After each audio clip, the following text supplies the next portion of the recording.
That's Mike, News at 9।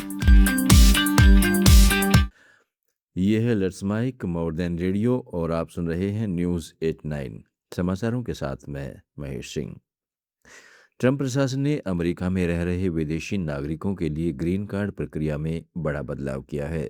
अब अस्थायी visa पर रहने वाले लोग ग्रीन कार्ड के लिए अमेरिका के अंदर एडजस्टमेंट ऑफ स्टेट की सुविधा का सामान्य रूप से इस्तेमाल नहीं कर सकेंगे। उन्हें अपने देश लौटकर अमेरिकी दूतावास या वाणिज्य दूतावास से आवेदन करना होगा। यह बदलाव खासकर भारतीय पेशेवरों, आईटी विशेषज्ञों और छात्रों को प्रभावित करेगा जो लंबे समय से बैकलॉग का सामना कर रहे हैं।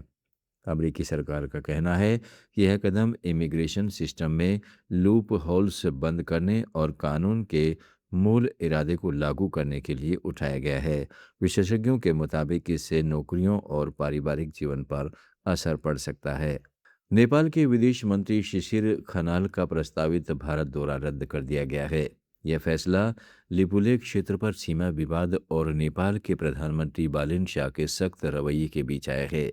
नेपाल ने हाल में कैलाश मानसरोवर यात्रा के लिपुलेख मार्ग को लेकर भारत और चीन दोनों को विरोध पत्र भेजा था, जिससे दोनों देशों के बीच राजनयिक तनाव बढ़ गया। भारतीय विदेश सचिव विक्रम मिस्त्री का नेपाल दौरा भी टाल दिया गया है। दोनों देश अभी भी अनौपचारिक स्तर पर बातचीत कर रहे हैं, लेकिन उच्च स्तरीय वार्ता फिलहाल रुकी हुई है।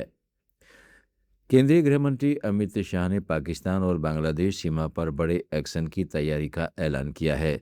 उन्होंने कहा है कि पूर्वी सीमा के पार से सुनियोजित घुसपैठ देश की जनसांख्यिकी संरचना बदलने की साजिश है, जिसे अब पूरी तरह से रोका जाएगा।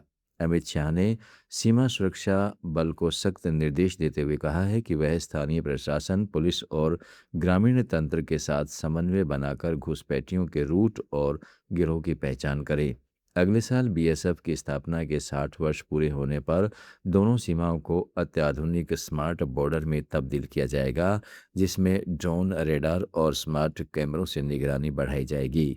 गृहमंत्री ने जोर देकर कहा है कि अवैध घुसपैठियों को पहचान कर देश से बाहर किया जाएगा।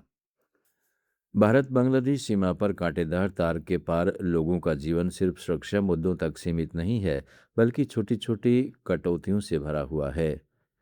मानवशास्त्री सहाना घोष की किताब ए थाउजेंड टाइनी कट्स में विस्तार से बताया गया है कि सीमा क्षेत्र के किसान, परिवार और युवा रोजाना आर्थिक नुकसान, रिश्तों की दूरी, शिक्षा और स्वास्थ्य सुविधाओं की कमी का सामना कर रहे हैं।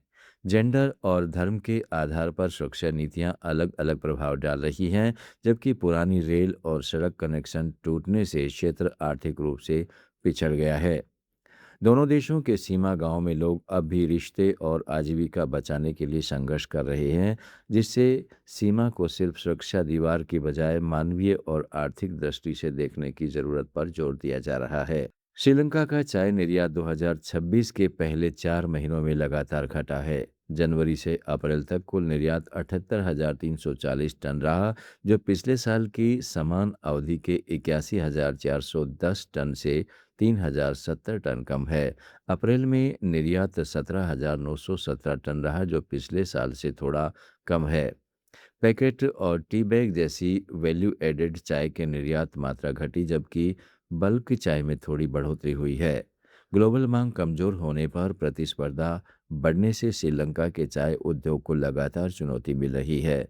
भारत के रूप में एक मजबूत प्रतिस्पर्धी के उभरने के भी श्रीलंका की निर्यात मात्रा में कमी दर्ज की गई है। भारतीय महिला क्रिकेट टीम टी20 विश्व कप के लिए मुंबई से इंग्लैंड रवाना हो गई है। हरमनप्रीत कौर की कप्तानी वाली टीम पहली बार इस टूर्नामेंट का खिताब जीतने के लक्ष्य के साथ मैदान में उतरेगी।